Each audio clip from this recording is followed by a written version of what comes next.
Տեսեք, շատ է խոսվում են մասին, թե մենք ինչպես ենք պատկերացնում իշխանափոխությունը, որն է որից առաջ զանգված հավաքվի, հետո գնանք իշխանափոխության, թե մենք ասենք ինչ ենք ուզում, ինչպես ենք պատկերացնում, նոր այդ զանգվածը հավաքվի, բնականաբար դրանք իրար հետ զուգահեռ պետք է տեղի ունենան, եւ իշխանափոխության հասնելու հաջողությունը պայմանավորված է 3 մակարդակով այդ բովանդակային մի քանի հարցեր կան դրանց ամբողջական պատասխանը տալու հետ։ Առաջինը բոլորի մոտ հարց է առաջանում. ինչու պիտի փոխվի այս իշխանությունը։ Ինչ է եւ ինչու պիտի փոխվի։ Կարծում եմ այս հարցի հետ կապված բավականին հստակություն գոյություն ունի։ Մենք ասում ենք ինչի պիտի փոխվի, որովհետեւ մի օր ավել մնալը այս իշխանությունների մեզ նոր կործանումների առաջ է կանգնեցնում եւ դրա մասին ես ասեցի շատ հստակ, մեր առջեւ այս իշխանությունը ըստ էության դնում է մի երկընտրանք, որը վատի ու վատագույնի ընտրության առաջ է կանգնեցնում, այսինքն կամ կապիտուլյացիա, իրանք իհարկե դա ներկայացնում են որպես խաղաղության պայմանագիր, իրականում դա այս վիճակով կապիտուլյացիա է, կամ պատերազմ։ Հիմա մենք ասում ենք, այս երկընտրանքից մեր ժողովուրդը պետք է դուրս հանել եւ ինչու պիտի փոխվին, սրա հետ է հիմնականում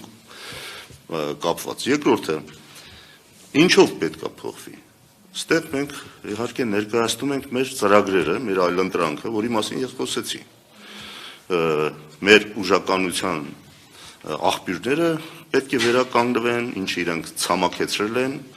եւ նորից չկրկնեմ այն ինչի մասին խոսում էի 3 ուղղություններով մենք պատկերացնում ենք թե այդ ուժականությունը որտեղ է եւ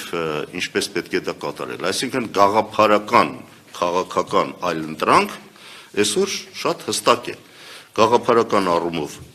այս ոչ միայն անպտուղ, այլ ազգակործան երկընտրանքներից ժողովրդին ազատել, իրական Հայաստան թե պատմական Հայաստան, Արագած թե Արարատ, այսինքն այս ամեն ինչը հստակ ցույց է տալիս, որ այս իշխանությունները պարզապես հայ տեսակի հետ խնդիր են տեսնում, որովհետև այդ նույն խնդիրը տեսնում են թուրք-ադրբեջանական տանդեմի ներկայացուցիչները եւ իրենց առաջ պարտադրանք են դրել, որ այս տեսակը վերացրեք, եթե չէ մենք կգանք պատերազմով կվերացնենք, այդ են իրենք ասում։ Եվ ուրեմն այլընտրանք հստակ որպես գաղափարաքաղաքական կարծում եմ այս ընթացքում մենք ներկայացրել ենք եւ սա պետք է տեղ հասցնել ժողովրդին։ Կա իհարկե նաեւ հարց առաջնորդողով պետք է լինի։ Հիմա երբ դա կախված է այս խնդիրների լուծումից։ Ինչով փոխարինել այլընտրանք է ենթադրում եւ առաջնորդ է ենթադրում։ Հիմա մենք այս մի մասը այլընտրանքի գաղափարաքաղաքական կարծում եմ ունենք, կարող ենք դրա վրա ավելի աշխատել եւ ավելի ամբողջացնել, բայց նաեւ պետք է գտնենք մի անձ, որը բոլորի կողմից կընդունվի եւ այդ անձը կդառնա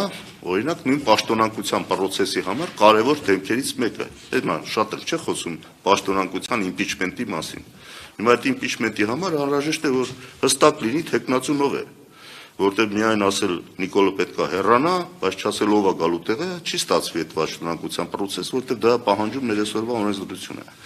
Այս անձի շուրջ համաձայնության այո գալու խնդիր կա եւ այստեղ դաշնակցությունը ամեն ինչ արել է որ դա հեշտանա։ Մենք ինքներս մեզ չենք առաջադրում, մենք ասում ենք մենք պատրաստ ենք համագործակցել ցանկացած անձի հետ, որ այս բովանդակային մասն է ընդունում, որ այդ իշխանափոխության էությունն է պատկերացնում, այս այլընտրանքն է ընդունում, եւ նորից այդ կոչը արեցի, չէ՞, նորից էս մեր ընդհանուր ժողովները այդ կոչն արել։ Այսինքն մենք ամեն ինչ անում ենք, որ այդ ամբիցիաները, հատվածական շահերը չխանգարեն, որ այդ անձը միասնական տեխնացու անձը ի հայտ գա։ Եվ երրորդը ներողություն ասեմ վերջացնեմ իշխանափոխության։ Ինչպես անել նա։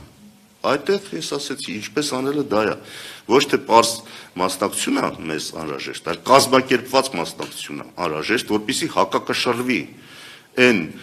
բիրտ ուժը, որը այսօր իշխանությունները կիրառում են։ Այսօր ձևավորվել է մի այսպես բանդա, որի անունը դրել են, չգիտեմ, բերետավորներ, եսի ինչեր։ Ինչեր են անում, տեսել եք։ Վերջի իրադարձությունները հունիսի 12-ի տեսակ։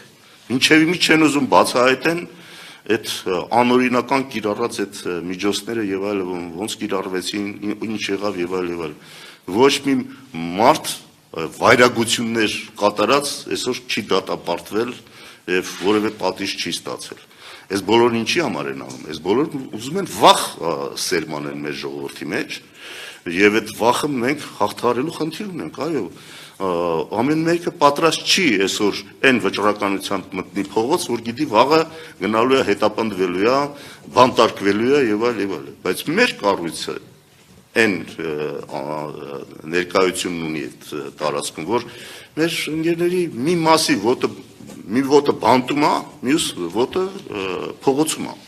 Բայց դրանից ոչ ոք չի ընկճվել, ընդհակառակն ավելի են ամրացել։ Անուններն ինձնից լավ գիտեք, հերթով կարող եք տալ։ Այսինքն այդ ձևի կազմակերպված վճռական մեզ անհրաժեշտ է մասնակցություն, որ հակակշռելի լինի այդ ուժերը։ Այսինքն բիրտ ուժի դեմ այսօր կիրառվող հակաօրինական բիրտ ուժի դեմ մինչև վերջ պատրաստ կանգնած մի անհրաժեշտ քանակություն է անհրաժեշտ։ Սա շատ կարևոր է, որպեսզի մենք լավ հասկանանք։ Այդ դա կազմակերպելու խնդիր ունենք, այդ անհրաժեշտ քանակությունը առաջացնելու խնդիր ունենք, որը մինչև հիմա չի եղել։ Երկրորդ գլխավոր հարցը, որ այս իշխանությունների, այսպես ասած, հիմնական հենարանն է հանդիսանում, դրսի աջակցությունն է։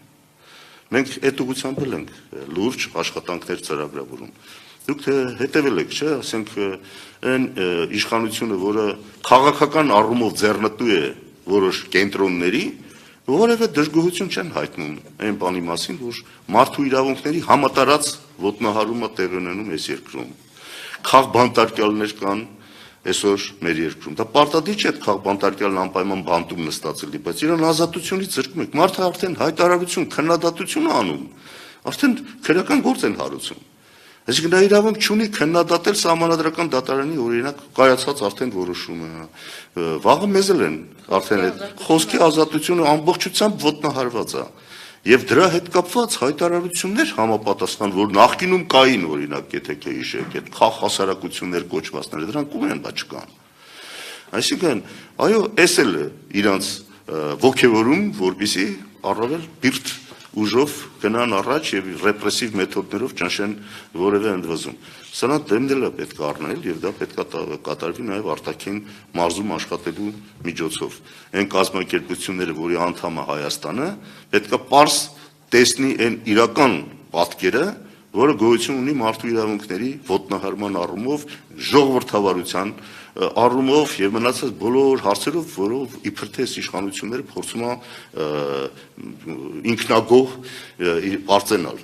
Այդպիսի բան գոյություն չունի։ Այսինքն, այս երեք ուղղությունները, որի մասին ես խոսեցի,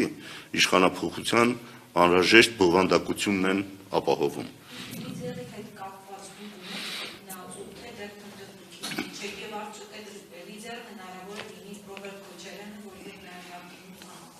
Ես ասացի, լիդերը պետք է լինի նա, ով առավելագույնս համախմբում կիրականացնի այդ դաշտում։ Իսկ այդ դաշտը մենք պատկերացնում ենք համախմբելու մի կարճ բանաձև ասեմ, որպեսզի պարզ դառնա։ Մենք հռչակում ենք նպատակ իշխանափոխություն իրականացնելու որպես պայման այս ամեն ինչը, չէ՞, նպատակ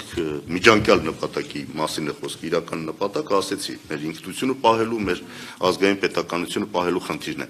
բայց որպես միջոց, որպես ճանապարհ իշխանափոխությունն է։ Հիմա այդ ճանապարհին ով կընկալվի բոլորի կողմից, որ ընդունելի է որպես անձ, մենք պատրաստ ենք այդ անձի հետ համագործակցել։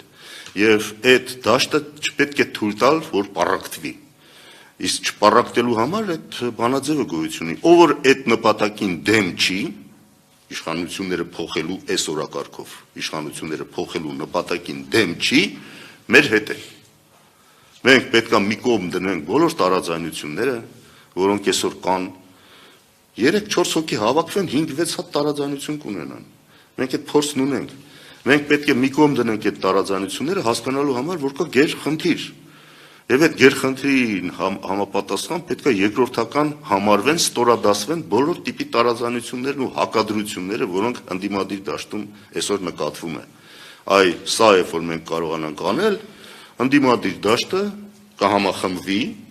ընդդիմադիր դաշտը այդ ամբիցիաները չի դրսևորի, որ իմ շուրջ միայն պետք է տեղի ունենա այդ համախմբումը, այլ գտնենք իսկապես այն անձը, որը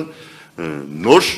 թափ կհաղորդի եղած ընդդիմադիր տրամադրություններին։ Այդ մարդը նաև պետք է իմանա, որ գալու առաջնորդի, նա պետք է իմանա, որ ինքը նոր թափ պետք է հաղորդի այդ process-ին եւ պատրաստ լինի